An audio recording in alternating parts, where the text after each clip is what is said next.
Voy a compartir algo, simplemente algunas imágenes de Navidad para, por ahí que nos sirvan para algo. Esperen un segundito. Les mandé a las que pudieron recibir un link de una página web para hacer una votación. La pregunta era muy sencilla, era ¿qué es lo que sugiere la idea de la Navidad? Porque tengo que decir que tengo una especie de tentación y es de ser terriblemente aguafiestas. Y entonces esa forma era una forma justamente de provocar un poco una conversación de después, ¿no? Porque la Navidad es una fiesta complicada, si me permiten la palabra, porque a veces se vive con, Dios mío, perdónenme, poco contenido. Y entonces la invitación es justamente a tratar de mirar el misterio de la Navidad y tratar de mirarlo, intentar mirarlo de alguna forma un poco nueva. Hay una palabra en filosofía que es muy rica, que es la palabra deconstruir.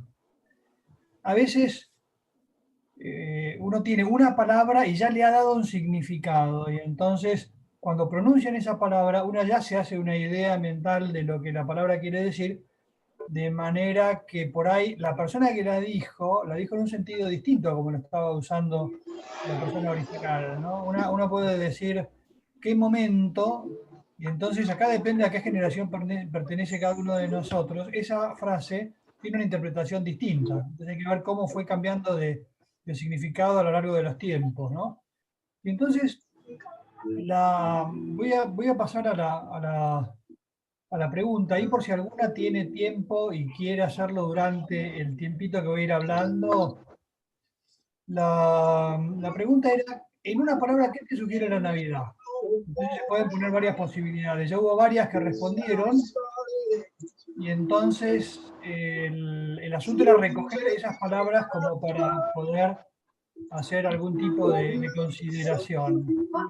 Y entonces, aparte de que las que estén ahora que no hayan entrado, pueden entrar ahí en www.menti.com y con ese código que hay arriba pueden agregar alguna palabra. Yo voy a tomar la última impresión que tomé de esa pregunta porque creo que está como bastante marcado el contenido que solemos darle a esa palabra, ¿no?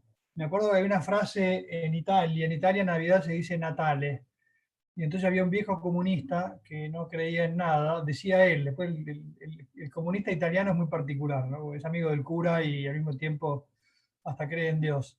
Pero decía, hay una frasecita que se hizo muy famosa que dice, In Natale siamo tutti più buoni. En Navidad somos todos un poquito más buenos, ¿no?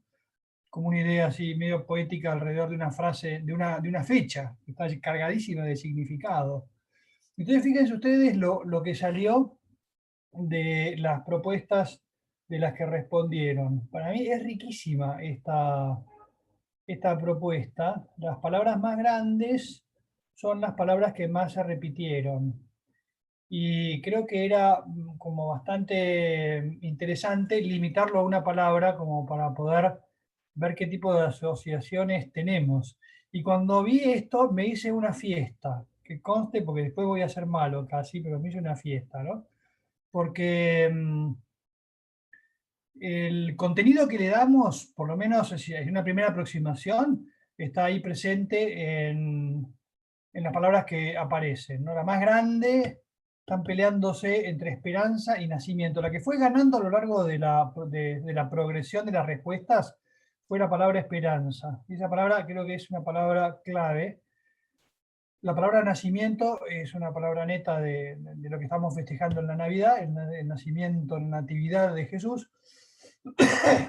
Después hay una serie de palabras que tienen que ver con la dimensión social de la fiesta, que es la familia, el encuentro, el amor de Dios, el amor en la familia, alegría, caridad, unión, espera. Espera, con esperanza van muy de la mano. Ahí hubiera podido, si en vez de espera uno ponía esperanza, salía más gorda la palabra, ¿no? Pesebre, muy interesante la palabra salvación, la palabra humildad. Me encantó la palabra comienzo, porque puede tener un significado no solamente del comienzo de la vida de Jesús o el comienzo del año, sino algo muchísimo más profundo. Unión, habría por ahí que interpelar a quien lo puso para que lo explique, ¿no? Más intrigante todavía el nosotros. También me gustó mucho el nosotros. Palabras que a uno le pueden disparar asociaciones, ¿no? Ese nosotros es un nosotros con Dios, un nosotros la familia, un Dios con nosotros. Se pueden ir como jugando con esos significados, ¿no? La palabra Dios apareció muy chiquitita. Alguien puso Dios y aparece también abajo. La palabra celebración, qué ligada, ¿no? Que está la fiesta de la Navidad a la alegría de la celebración y, eso, y a la familia y la reunión y la preparación de la fiesta. A veces nos come la cabeza la preparación física de la fiesta, cuando uno va a juntar gente y entonces es una familia grande, uno tiene que verdaderamente dedicarle bastante tiempo, ¿no? Entonces, un poco para entrarle al juego de estos pensamientos, fijémonos lo que muchas veces se ha representado en el arte cristiano. Uno puede agarrar cualquier imagen de la Navidad, las típicas tarjetas de Navidad que se enviaban antes por correo, ¿no? Y uno los iba preparando con tiempo. Yo tenía la costumbre, me encantaba eso de poder enviar por correo, hacer un gasto y enviar a los amigos y familia tarjetas con alguna dedicatoria, con alguna invitación a meditar en el misterio de la Navidad. Todas las imágenes son elaboraciones de artistas que dentro de una tradición, de toda la tradición cristiana, fueron meditando sobre esa fiesta que celebramos los cristianos y que está ligada al pesebre, está ligada al buey y a la mula, como aparecen ahí atrás, está ligada a los ángeles, que aparecen de un modo bastante difuminado en la parte alta del dibujo, a nuestra madre de rodillas delante del Señor en una especie de haz de luz, ¿no? Una especie, tiene como una especie de colchoncito de luz del que salen rayos. Es muy impresionante ver algunas imágenes en las que el pesebre es la Sagrada Familia alrededor del niño, toda la escena en oscuras, a oscuras, y del niño sale una luz que ilumina los rostros de todos los que se acercan. Es una flor de meditación de lo que supone la fiesta de la Navidad. En esta aparece San José, un poco cansado y aburrido ahí atrás, con la cabeza sobre la palma de la mano, sentado sobre una montura, que es la que debía usar el burro que está atrás, que están descansando en Belén después de que el niño nació. La Virgen está vestida con una túnica adornadísima, una túnica, una capa real de la época en que se pintó esa pintura, llena de detalles y vestida prácticamente eso, con un traje de fiesta y de una reina. Fíjense ustedes que se me ocurría decir ahora un poco la fiesta, porque a veces tenemos eso, una visión demasiado celestial de la Navidad y podemos llegar, tal vez esto es un prejuicio mío, pero podemos llegar a tener un conocimiento poco profundo de lo que supone la Navidad. Me acuerdo un itinerario que recorrí yo personalmente en un momento que más o menos me cayó esta ficha de lo que voy a contar un poco hoy. Me vino a la cabeza de que en las familias a veces es habitual que se arme con los chicos el pesebre, costumbre muy linda que se puede hacer en cualquier momento del tiempo de preparación, del Adviento. En algunos lugares lo hacen el 8 de diciembre, en otros lugares lo hacen el 17 de diciembre, cuando empieza el último tramo de la Navidad, se puede hacer cuando se quiere, ¿no? Es una forma de tener una imagen cerca de lo que va a suceder. Y solía haber como la costumbre de que los niños eran los que hacían el pesebre. Y a mí me vino a la cabeza de decir, un niño no se hace cargo de todo lo que está pasando ahí adelante. Y entonces me vino la tentación de decir, el pesebre es algo para los grandes, porque deberían tener tal vez una mayor capacidad de análisis. Yo reconozco que soy bastante cerebral en ese sentido, bastante racionalista, si quieren. Y que una mente más desarrollada es capaz de captar el verdadero misterio que estamos contemplando. Después voy jugando, ¿no? Si al lado de un niño me pongo a preparar el pesebre y lo dejo hablar de lo que está pasando ahí adelante, voy a poder sacar muchos datos. Esto para los que tengan hijos chicos y no tan chicos, animarse al hablar, al hacer el pesebre, de animarse a hablar tal vez de qué es lo que van pensando, porque es una forma de hacer oración, ¿no? De meditar en el misterio que estoy tratando de representar en esa representación plástica, del pesebre.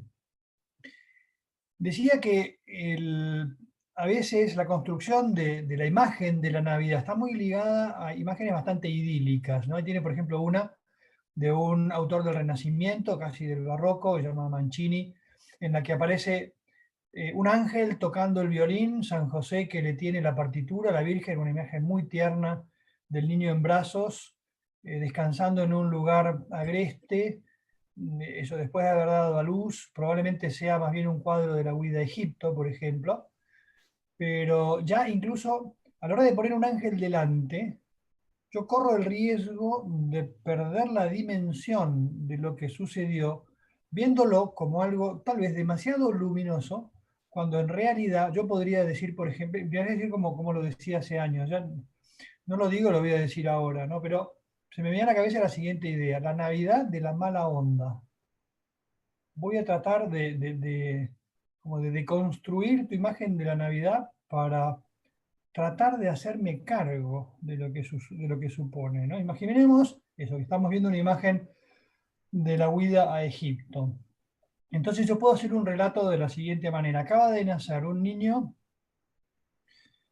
que no ha tenido un lugar sereno donde nacer, ni siquiera ha podido nacer en su pueblo originario, donde estaba siendo gestado. Ha tenido que aguantarse un viaje de varios días hasta un lugar desconocido donde no tiene ni siquiera un lugar donde instalarse.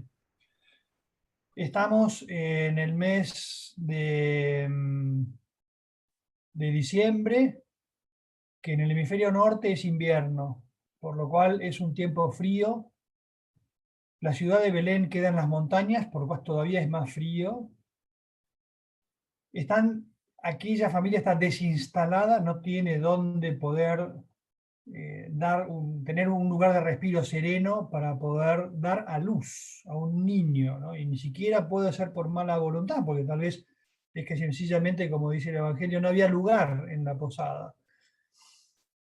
Un hombre y una mujer jóvenes, yo lo imagino, como decía San José María, a San José lo imagino joven, no viejo, como lo pintan muchas veces, como para proteger la virginidad de María, como si hiciera falta o como dijera, como si para vivir la castidad solamente lo pudiera vivir un viejo. Me acuerdo como decía San José María, que el que no vivió la castidad de joven no la vive tampoco de viejo, por lo cual la imagen de la vejez de San José, eso es un clásico, paciencia, ¿no? Ya hay muchas imágenes en las que aparece mucho más jovial, mucho más joven. Un hombre y una mujer con un chiquito recién nacido en condiciones de desinstalación, como le gusta decir al Papa Francisco.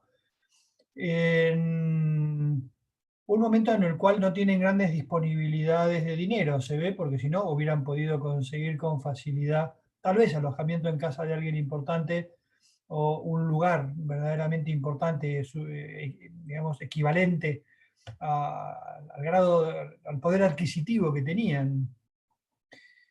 Y en cuanto nace no tienen ni siquiera un lugar sereno donde ponerlo, sino que agarran un cajón en el que se pone la comida para los animales y se prepara ahí adentro una cunita, y entonces la cunita es un pesebre. Decimos con mucha poesía la palabra pesebre, pero el pesebre es un comedero de animales. Entonces, uno dice, ¿qué hay ahí de brillante? ¿Brillaba el rostro de María y de José? No. ¿Brillaba el rostro de Jesús? No. ¿Brillaban las estrellas? Probablemente sí. Sería una noche normal, fría, y uno dice, ¿dónde está la grandeza de lo que está pasando? ¿Dónde está la belleza que tantas veces ponemos en los pesebres? esa belleza la hemos puesto después, porque entendemos lo que está pasando. Lo que tenemos delante es nada más ni nada menos que el nacimiento del Hijo de Dios.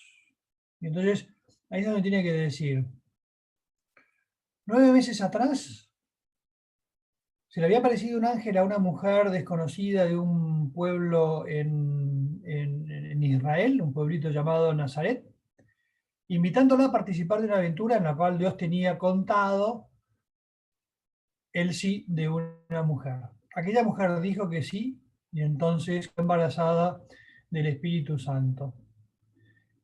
Concibió por obra del Espíritu Santo. A mí me encanta pensar en las que son madres, ¿no? Que han gestado y que han llevado un hijo fruto del amor con tu marido. De repente una dice, nuestra madre, ¿no? La psicología de una mujer, cómo se transforma en el amor humano, primero en el amor de la pareja y después en la gestación.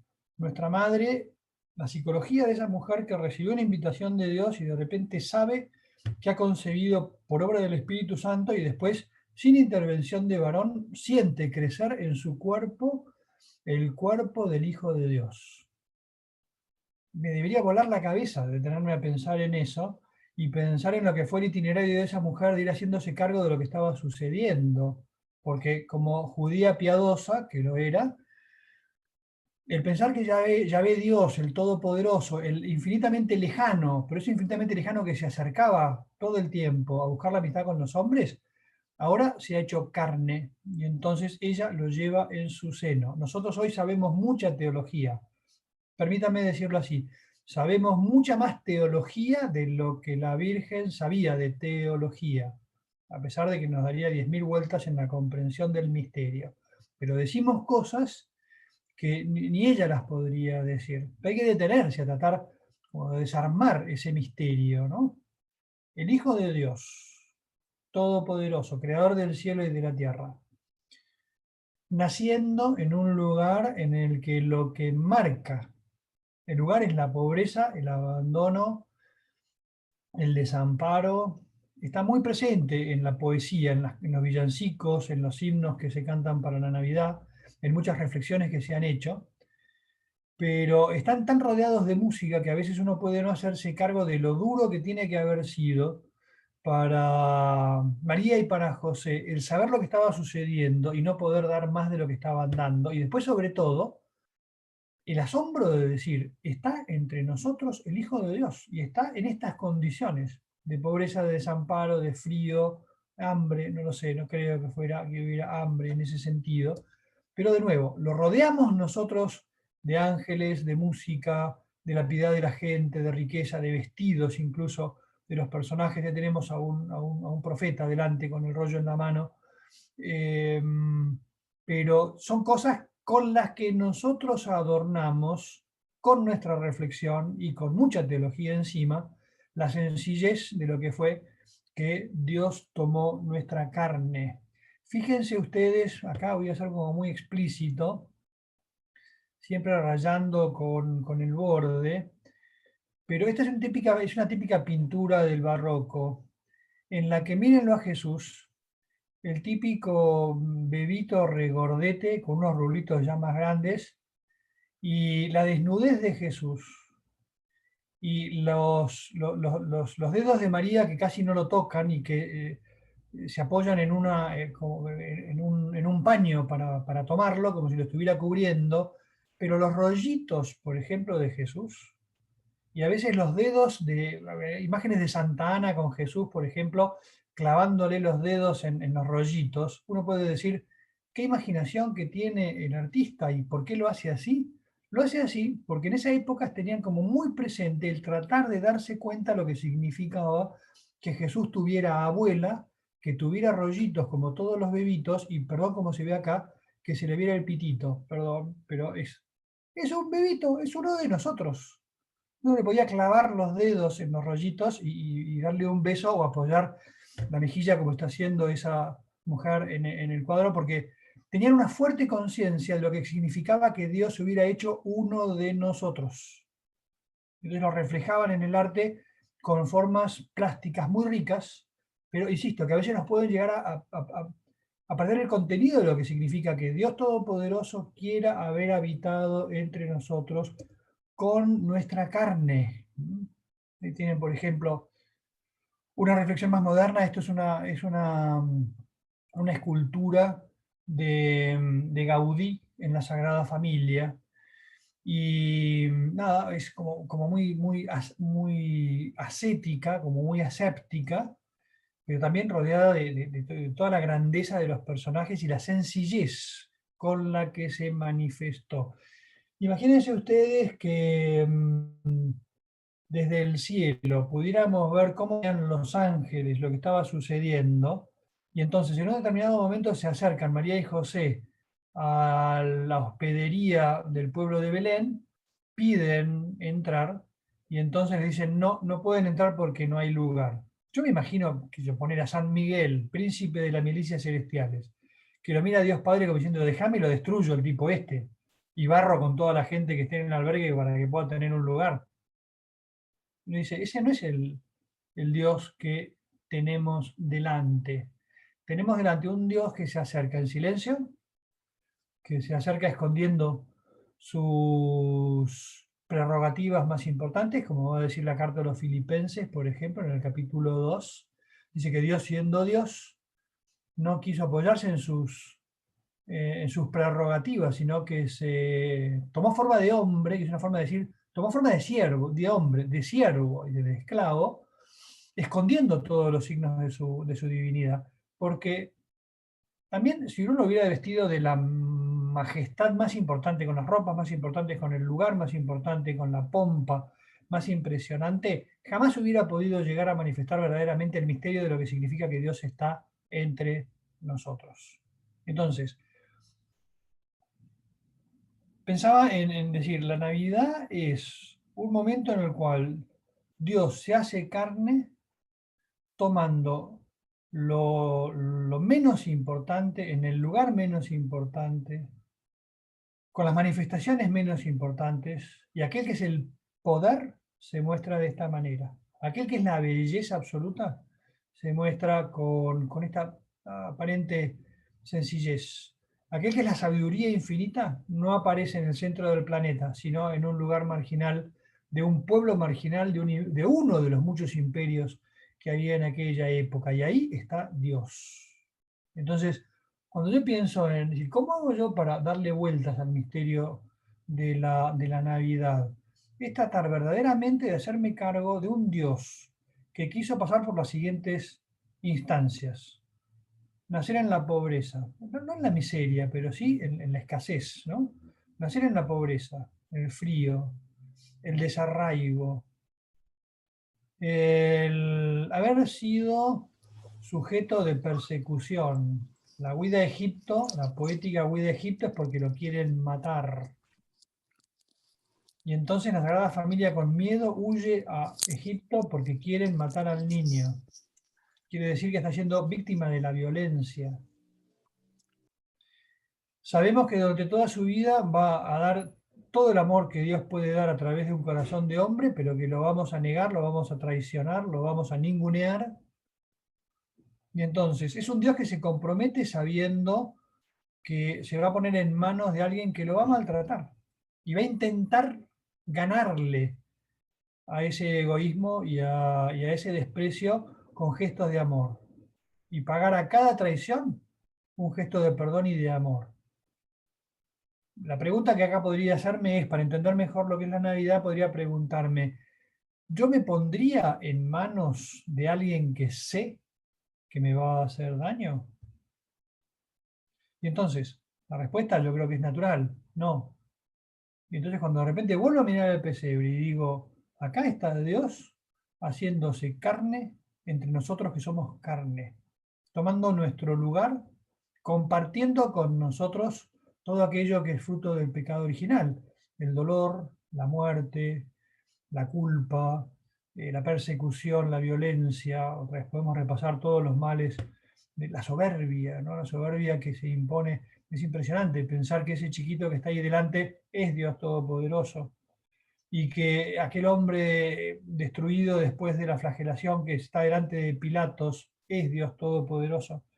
Y cuando Pilatos le dice, yo tengo el poder de matarte, Jesús le responde, ese poder te ha sido dado de arriba, como marcándole la cancha, diciéndole, yo soy el que te ha dado el poder de matarme, yo me puse en tus manos. Eso es la Navidad, ¿no? Es Dios que se nos pone en las manos y nos dice, yo me hago un chiquito. Y entonces está en tus manos, el poder hacerte cargo de lo que supone. Acá les haría una pregunta. Yo no tengo mucho más que decir, pero me gustaría también que habláramos un poquito sobre esta consideración. Hay un himno de la liturgia que los sacerdotes rezamos en la fiesta de Epifanía, que tiene un estribillo muy lindo, me ha quedado como muy grabado, que dice así: Dios más se nos manifiesta cuanto más hondo se esconde. Dios más se nos manifiesta cuanto más hondo se esconde. Acá, si les parece, podríamos hacer un poquito de reflexión, un poquito de diálogo alrededor de la siguiente pregunta. ¿En la Navidad Dios se esconde o se muestra? ¿Es más lo que muestra o es más lo que esconde? Yo me quedaría acá y les dejaría el micrófono a ustedes para eh, hablar sobre este tema. A la que se anime. Padre, la verdad es que me voló la cabeza, me sacó de mis estructuras. Me quedé con eso, ¿cómo no salía luz de Jesús, de María, de José? Toda esa imagen que tenemos luminosa del pesebre. La verdad es que pensarlo de otro lado, sí, no sé. Ojo que Es la raro. representación artística de esa realidad, es decir, el artista se da cuenta de lo que él está Mm, diciendo cuando sale luz de Jesucristo, pero es porque él sí, lo ha descubierto. Y sí. entonces a mí me parece que muchas veces nosotros pensamos que fue así, que había angelitos alrededor y cuando la Virgen iba a tropezar venía un angelito y la sostenía del brazo y cuando José necesitaba algo se le acercaba un angelito y le pasaba algo para darle de comer, le traían la vaca, le ordeñaban la vaca. Mm, No, no, sí, era una familia como la tuya, que tuvieron que yugar día a día para sostener en el mm, exilio. Pensátelo, ¿eh? sí, Egipto. sí, sí, ¿Qué te sí. llevó José a Egipto? Las manos y probablemente las herramientas. Nada más. El resto, Mm. Desprendimiento libertad, total. libertad, Sí. historia, alegría, alegría de tener a Dios entre ellos y también la Mm, certeza de decir, yo no supongo, creo profundamente que Dios me va a ayudar a crecer este chico que me queda grande, ¿no? Es decir, yo no soy ujú. nadie para poder sostener este peso. Imagínense ustedes cuando lo perdieron hay mamás, no sé si habrán perdido una vez a un Sí. hijo. Yo tuve una experiencia de chico cuando yo tenía 6 años, mi hermano siguiente tenía 5 años, un día desapareció de casa, desapareció, en Perón y Juncal, año 67, pues, por ahí estábamos, desapareció. La revolución. Mamá llorando, papá estaba de viaje porque el ingeniero estaba en otra punta del país, no había celulares en esa época. Desesperación, llamar a la policía, no sé qué, y al final resulta que el tránsfuga de mi hermano apareció en la comisaría del barrio y estaba tomando la leche con los policías que lo habían encontrado a 5 cuadras de casa. Y el tipo, como era un piola, llegó a un semáforo, se puso al lado de la gente cruzó, él cruzó la avenida Santa Fe Claro. y yo decía, bueno, imaginarse eso a Jesús hablando con los maestros de Jerusalén, los más pancho, y la Virgen y San José diciendo, perdimos al Hijo de Dios, ¿qué hago? ¿No? Entonces, mirar la escena de la Navidad con todo lo que supone el pensar que Dios quiso complicarse así por nosotros. Mm, Cuando uno dice, la encarnación del Hijo de Dios es una muestra de amor, es una enorme muestra de amor. mm, Entonces, no me puedo quedar con la frasecita como una especie de firulete lindo, sino que tengo que tratar de penetrar en lo que eso significa. ¿Vos te pondrías en manos de alguien que sabés que te va a hacer daño? Cuando en realidad estás tratando de decir, quiero arriesgar, porque yo creo que podría llegar a ganarle, pero no le voy a ganar a su soberbia, no le voy a ganar a su odio. Pero aún así, quiero ponerme en juego. Me van a Ujú, hacer daño. Digo. mm. Por Bueno, ejemplo, de decir, ¿se muestra o se esconde? Mire, Dios Todopoderoso, bebito en un pesebre, en una cueva, en las afueras de un pueblito como Belén. em, a mí me quedó lo que dijo en el último Yo retiro creo que se virtual el muestra padre. Sí, a ver, no, decí vos, María Elena. Sí. No, yo creo que se muestra con la naturalidad de lo que es una vida corriente. Es como que se muestra, o sea, no se expone, se muestra como con naturalidad, digamos, como si fueras de una familia corriente. No sé si esa es la pregunta que estaba haciendo, Es o más que provocadora y un quería poco más fuerte la que pregunta, y es, respondieran. ¿el amor y la omnipotencia de Dios se muestra o se esconde en el niño? A mí me parece, o sea, opino Se muestra. que en realidad se muestra, llega a la Tierra por primera vez en la historia. O sea que en verdad es la primera vez que realmente llega. O sea que es muchísimo, es Efectivamente. muchísimo. Estoy viendo que nos queda solamente un minuto de reunión. Yo lo que propongo es cuando se corte, si las que quieren vuelven y seguimos un ratito más. Esperemos 5 minutos Ujú. por un minuto de aire y después volvemos. Pero gracias, Claudia. Efectivamente, antes era invisible y de repente se hace visible. El modo en el que se hace visible nos muestra el poder de Dios. No responda. No, ah, No, no, Nos muestra la sabiduría Es lo de que, Dios. Para no, mí sí, para mí sí, no. para mí sí. Dale, a Lo ver. hace muy simple. Y bueno, en verdad la sabiduría es que sea natural, que sea una cosa simple, algo que surge y se da y como es lo que todos, dije, que pensé decir, como claro. el planeta entero. O sea, es uno más de nosotros. Este, y bueno, y después el medio, Yo creo me que creo que debe haber sido algo muy maravilloso la elección de en dónde.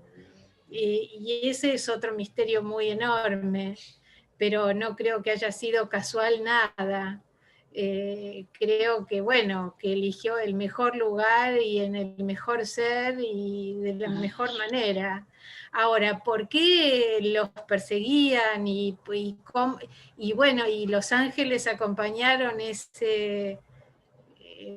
bueno, hay muchas cosas que son muy misteriosas en Claudia, realidad. se va a cortar ya mismo.